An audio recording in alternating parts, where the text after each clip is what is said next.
All right, as I'm working this week and as I'm going about my business to meetings, meeting clients, and doing my ministry, I just kind of thought about sharing what drives me, kind of what gets me motivated, what gets me going, why I do what I do, why encouraging and motivating is so important to me.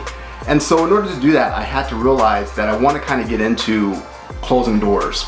And what I mean by that is I'm a person that's really good at just starting something new and just going full in and going full on board and really diving into something new and accomplishing those goals. But one thing I'm really bad at and I'm working on is closing doors. And that means that something's in the past, I just kind of leave it there and I don't get it settled and I don't get it resolved and it just kind of sits there as I'm moving along. And so in order for me to move forward and to kind of share why I'm driven the way I am, I need to go talk to my father and go see my father and clear some things up.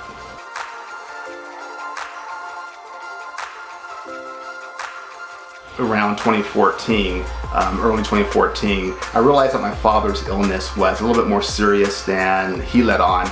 And so I kind of didn't know that he had leukemia. And I really didn't know he had leukemia till the very end. He came to my house and he talked about a desk.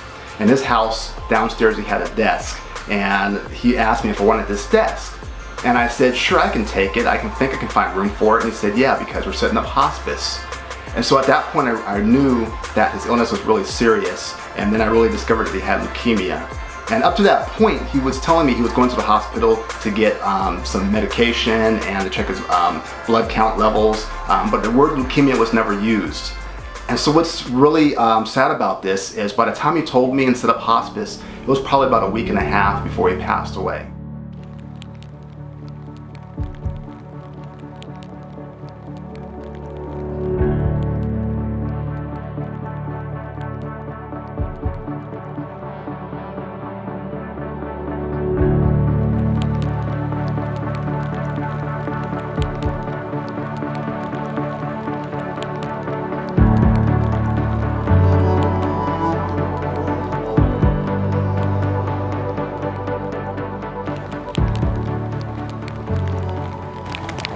First time.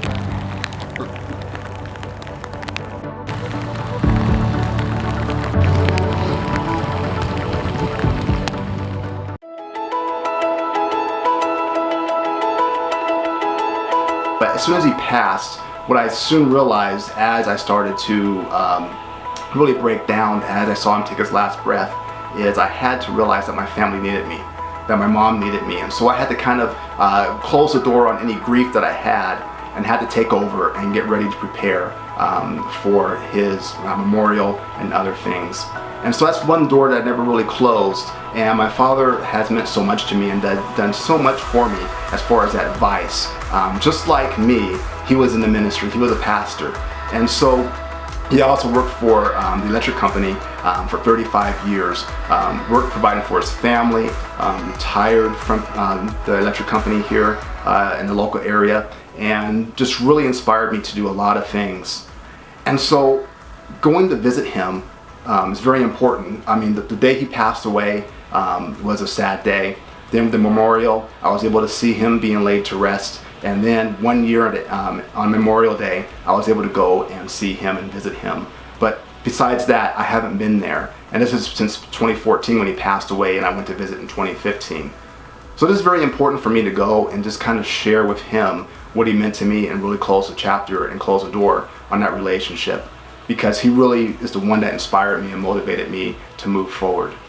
So I want to encourage anybody who's out there who is going to achieve their goals, or they're going through life and there's something in their past or something that's kind of holding them back or something unresolved. I really want to encourage you to go and deal with it. Meet it head on, and I think you'll be able to move forward a lot better if you close the door on something that you need to close the door on.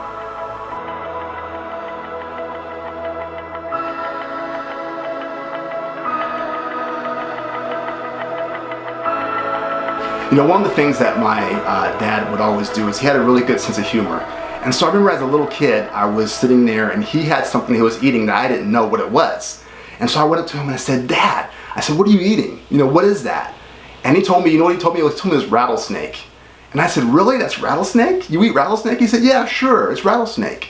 And one of the things my dad was bad at doing was never coming back and saying, no, son, I was just kidding. So for a long time I thought he was eating rattlesnake, and it turned out to be corned beef hash. And so it's one of the things that I take from him is my sense of humor. Sometimes it may go a little bit too far, sometimes a little corny, but those are one of the things that inspire me to make other people laugh, to make other people happy. You know, as we had the memorial service and as the place got filled up of people who my dad inspired and touched, I realized how important it is to really just live a life where you're seeing people change, where you're providing something positive in their lives. You know, the people at the hospital, the nurses who took care of them, said nobody with a terminal illness came in and had the inspiration and the smiles that my dad had. You know, a lot of people talked about his smile, you know, that he always had this really nice smile. And I heard that he went in and he would always tell the nurses, how was your day? He would ask doctors how they were doing. And here he is knowing that there's nothing that they can do, and this is going to lead to him dying. But he was always there encouraging, always there smiling, always there helping other people, always there praying for other people, always bringing a smile to their face. And I remembered that.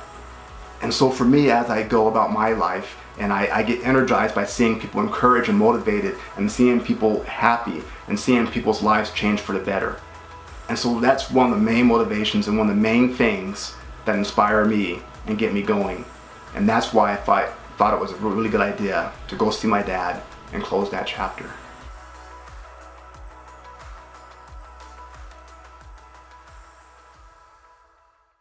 I'm just here checking up on Carlo. Just bought a new house, moved in about a month ago, so I just want to check up and see how he likes the house, see how he's doing. First time home buyer, so let's go check it out.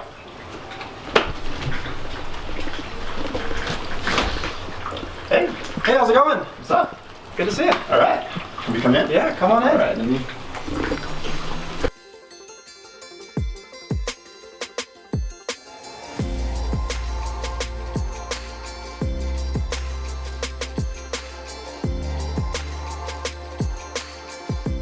Nice house, Carlo. Thank you. The home buying process, how was it for you?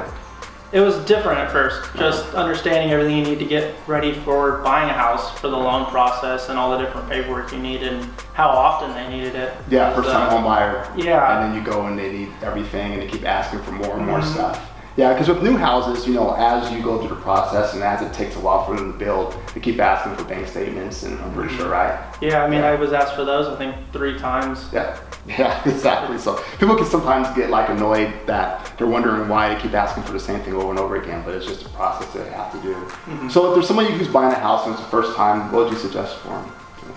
Just have all the paperwork you can saved up and ready to go, because that was the hardest part for me, was being gone with my job and then trying to track down all this paperwork I needed in order to finish the process with the house. Right. Yeah, and a lot of people don't know also, like you don't want to do anything as far as credit wise to run, you don't want to apply for new credit, you don't want to open up new credit accounts. A lot of people, they have a house and they're like, oh, I got approved, and they go out and they buy furniture. And all of a sudden they realize that can ruin the whole process. Yeah, that was something I waited on all the way until I had the keys to the house. Yeah. Didn't want it to fall through. Yeah, so I know you're getting furniture in here, so I won't take up any more of your time, but congratulations on the house. And so, as always, I'm always available. Trinity Real Estate, Rodney Owens, trinitycal.com. I often talk about my first job, which was fast food.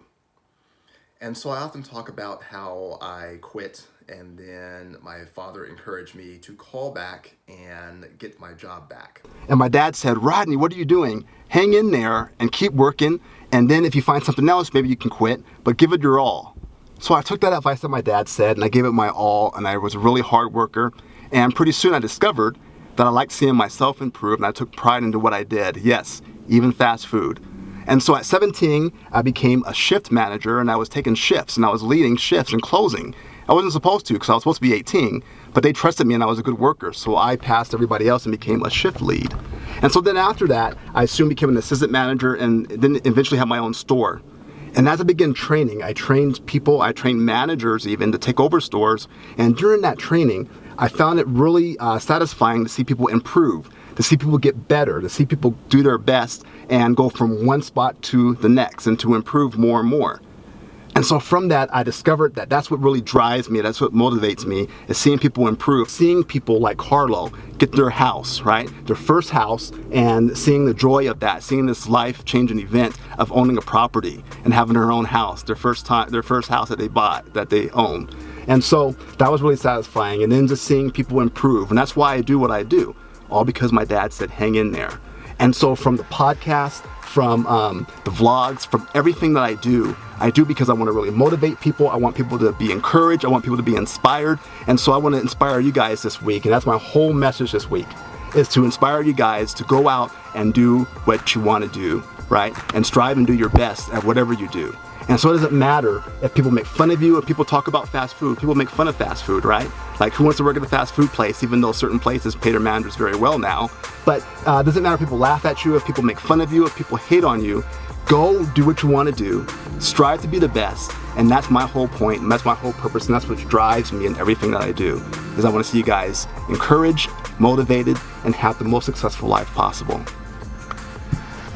So, thank you for watching my YouTube video, and I hope that you guys listen to the podcast. I just finished recording, and that podcast is up every Monday at 6 a.m. There's a brand new one every Monday at 6 a.m. And so please join me in listening to that, iTunes, Spotify. And then also, like I said, my whole point is that I would like to motivate people. I like to encourage people, and that's my whole purpose in life right now. And so I want to go ahead and reach 10 million people. And those of you who may be laughing right now, or those of you who may doubt, guess what? I may not hit 10 million people that I might impact, but I will guarantee I will impact more than you.